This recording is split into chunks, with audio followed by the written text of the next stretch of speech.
Assalamualaikum warahmatullahi wabarakatuh. Hai, jumpa lagi sama Oma Niko. Hari Minggu guys. Hari Minggu kegiatan saya itu menggosok baju.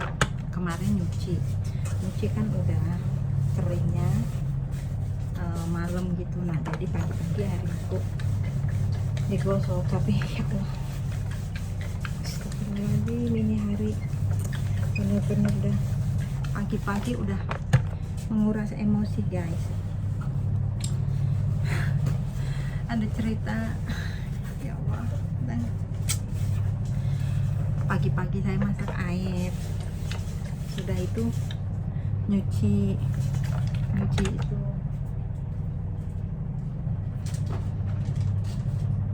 nyuci perabotan. Nah, masak air bikin teh buat akong saya.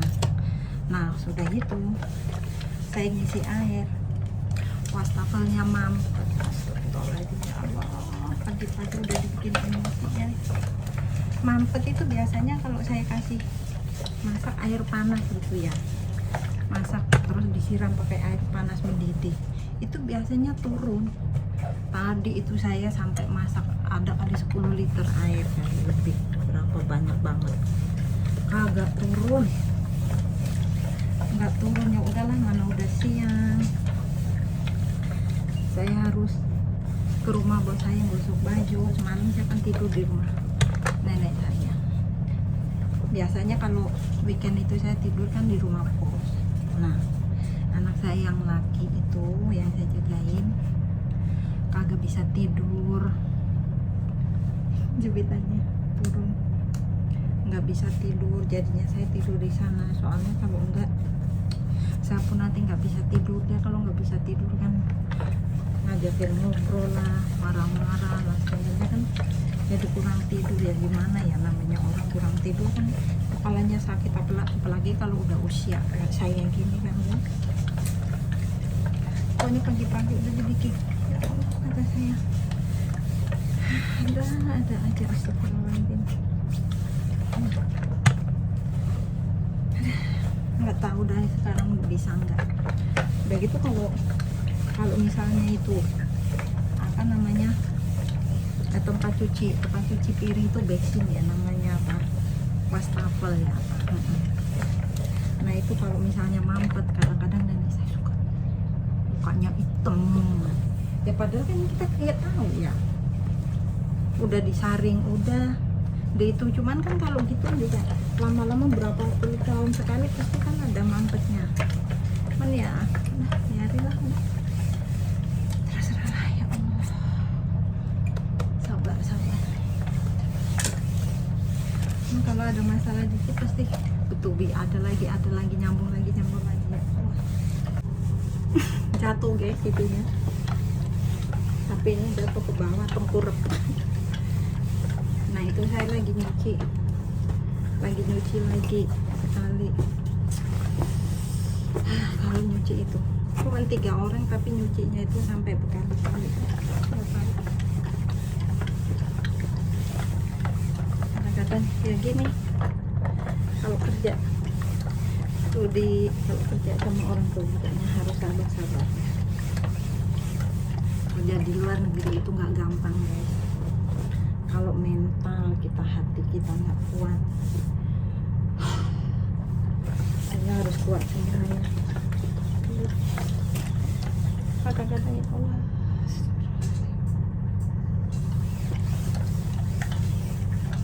pengen malu.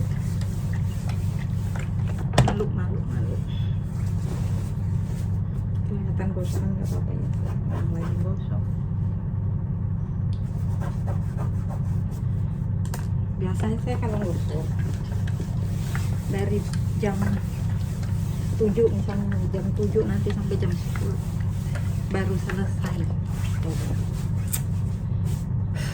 Itu ya, jalanin aja, itu lah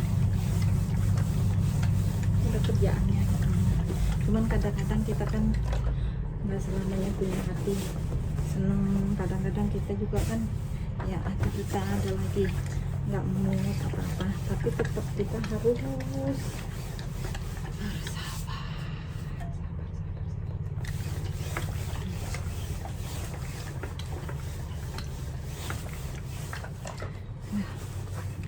apalagi kalau jagain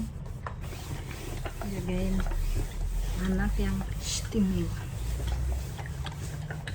Benar sabar, kesabaran kita harus diuji.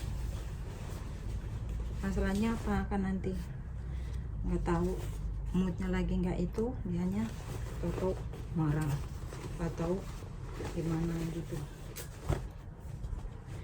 Ya Allah,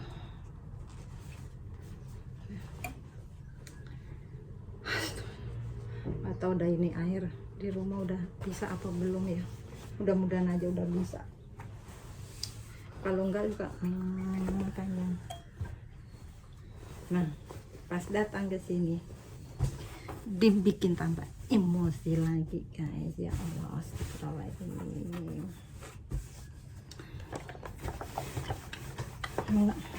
Ada yang lebih gongnya lagi. Pasti kan ada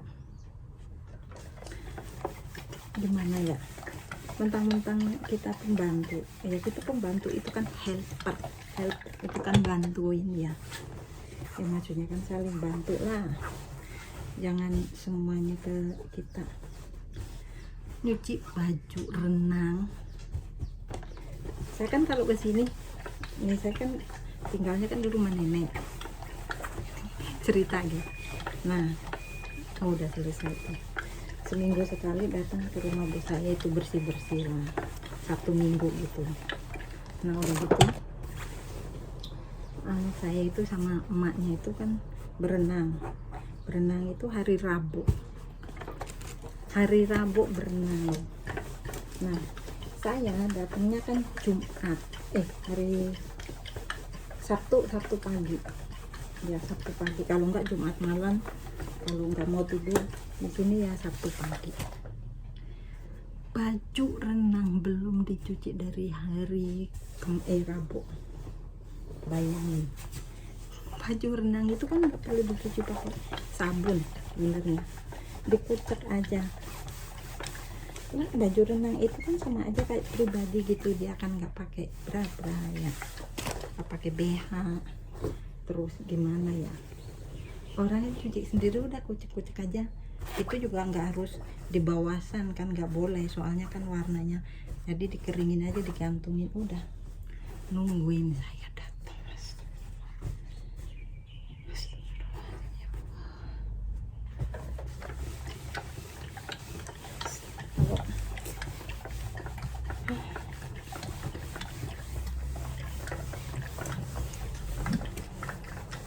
Ngomong gimana nggak diomongin, gimana serba salah kan. Kalau suara saya dengar nggak air, mudah-mudahan aja dengerin, soalnya semuanya lagi pada tidur, jadinya saya sendiri tuh, udah ngoceh sendiri apa di sini. Kalau pas weekend gini bangunnya siang-siang pukul 10 gitu tuh, udah gitu kan nggak masak kan, jadinya nanti pukul 10 mereka pada mandi, pukul 11 mereka pada jalan beli makan di luar, ya udah gitu. Jadi saya di rumah sendiri, ini jam segini belum tidur. Saya mau udah melalang buana kemana-mana.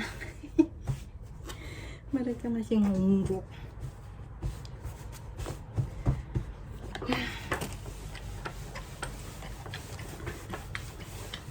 Untung aja saya udah tua, emosinya nggak kayak dulu gitu ya. Kalau udah tua itu emosi kita juga nggak kayak masih muda ya. Kalau dulu emosi kita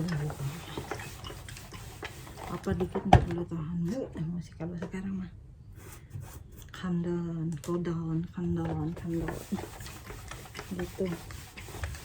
Cuman kadang-kadang kalau udah kelewat gitu ya, yang begitu. Soalnya kalau anak-anak sini saya ceritain kalau mau kerja di luar negeri, karena kalau anak-anak sini tuh kebanyakan ya, nggak semua, kebanyakan nggak ada sopan santunnya,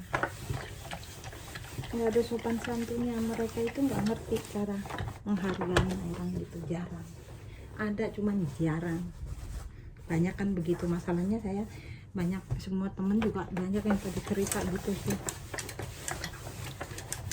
mereka itu karena nggak diajarin. Kalau di sini, kalau di kita kan, kalau misalnya kita ngelakuin apa gitu ya masih kecil gitu anak kita apa kan kita ngomong jangan ya, nanti ini di sini agak nggak pernah namanya anak dilarang jangan ini, jarang banget, jarang.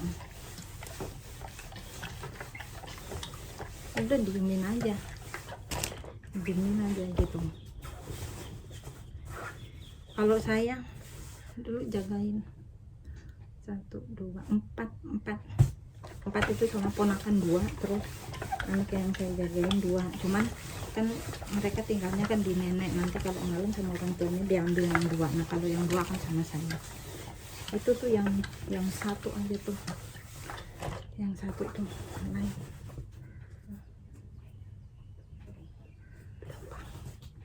Yang 1 tuh lain, ini dari kecil kayaknya udah punya kelainan. Yang udah gede ya lain gitu, dia nggak bisa ngontrol emosi. Terus lagi semakin gede dia nggak mau sosialisasi ya, nggak punya temen, tahu nggak, temen satu pun nggak ada. Nah orang nggak punya temen terus gimana sininya nggak punya kan, nggak pernah ngobrol sama orang. Kalau ngomong ini ngomongnya kagak jelas, cuman kalau 1 kali ngomong harus ngerti. Kalau kagak ngerti marahnya, seneng bentak-bentak orang. Nah semua itu orang boleh salah, tapi dianya nggak salah. Kalau kecil sih nggak apa-apa. Sekarang kan umurnya udah 19 tahun kan bukan anak kecil. Kalau di Indonesia udah ada yang nikah itu segitu ya. Udah ada yang nikah. Nah ini udah gitu.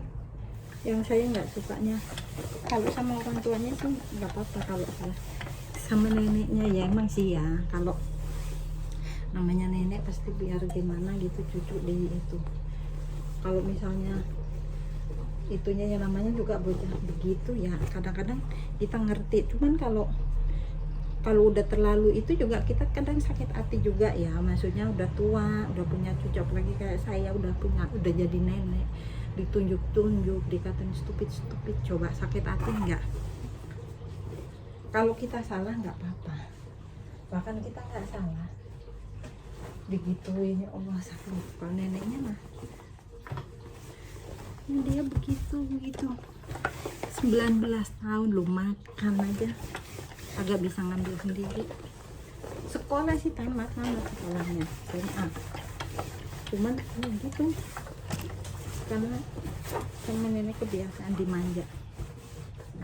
Kalau sama bapaknya papa tuh biarin nanti sendiri, biarin dia bikin sendiri. Cuman neneknya kalau saya nggak usah itu ambilin, dia biarin kalau apa-apa sendiri. Neneknya diam-diam di belakang saya ngambilin nasi kan, gimana ya jadinya anaknya kan gitu.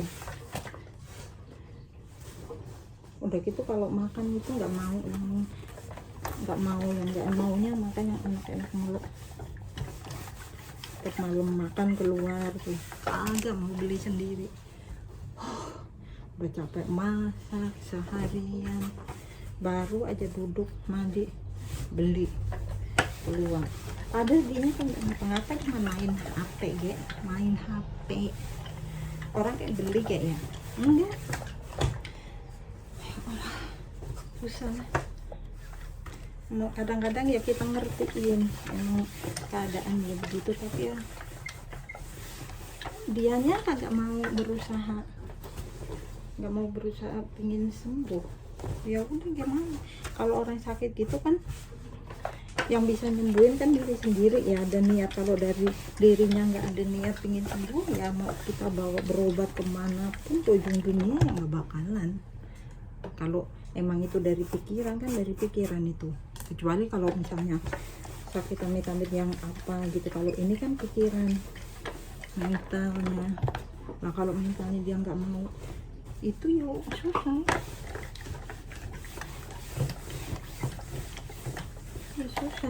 Kalau nggak ganggu orang sih nggak apa-apa lah kali ini.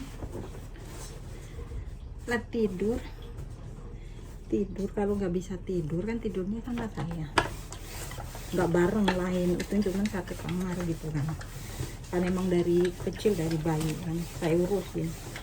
Nah tidur kalau nggak bisa tidur itu dia teriak-teriak manggilin saya keras lah, kan namanya orang tidur terus dipanggil kan kaget ya.